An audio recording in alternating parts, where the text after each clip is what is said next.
मोहम्मद ते थी बंदे वई बागे ईंदो नबी ॿियो न लाइद आहे महबूब अल्लाह वाहिद मां साहब जो आयनो कर सॼो अॼु बैतन जो आयां गुलाम मौला कई मूं ते अदा वॾी आ मौला कई मूं ते अदा वॾी आ सचो है दिली हुसैनी माया सचो नक्शबंदी आया कादिरी सचो देवबंदी सचो है दिली हुसैनी माया सचो नक्शबंदी आया कादिरी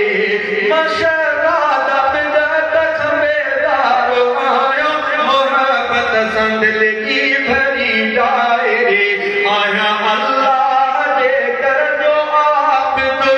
आ मोहम्मद मिठो मुझो कायद मां साहब जो आया कर सजो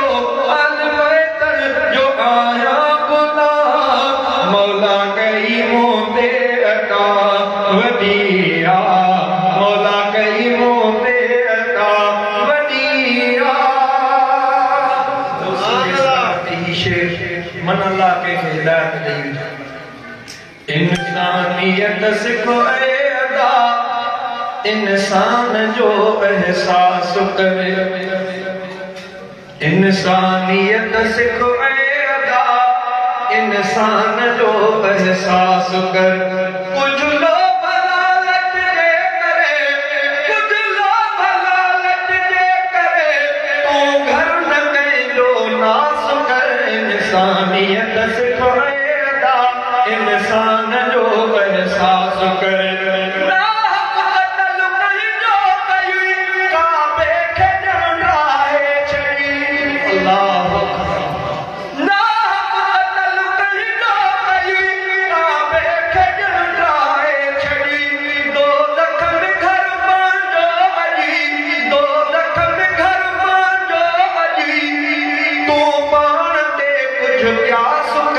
इंसानियत सिखो ऐ अदा इंसान जो एहसास कर ज़ालिम न बणिजी गुज़ार तूं एहसास दिल में धार तूं बचड़ा न कइजा मार तूं बचड़ा न कइजा मार तूं बचड़ा न कइजा मार तूं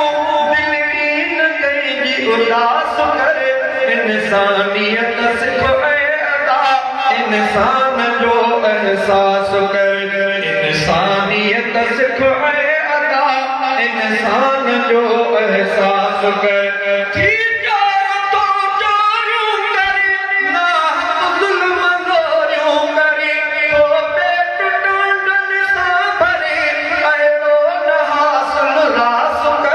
इंसानियत सिखो ऐ अदा इंसान जो एहसास कर इंसानियत सिखो ऐ अदा इंसान जो एहसास करे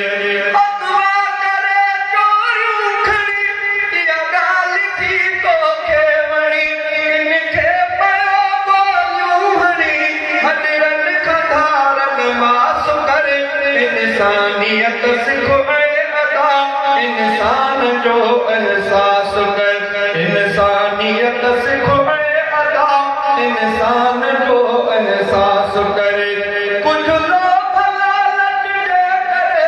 तू घर न कंहिंजो नास कर इंसानियत सिखो ऐ अदा इंसान जो एहसास करे इंसानियत सिखो ऐ अदा इंसान जो एहसास करे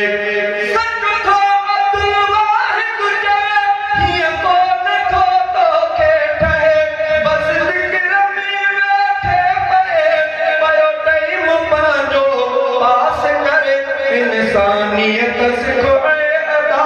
इंसान जो एहसास करे इंसानियत सिखो ऐ अदा इंसान जो एहसास करे अल्लाह इन सवागड़ी सिंध के अमन अमान नसीब करे अलाए कहिड़ी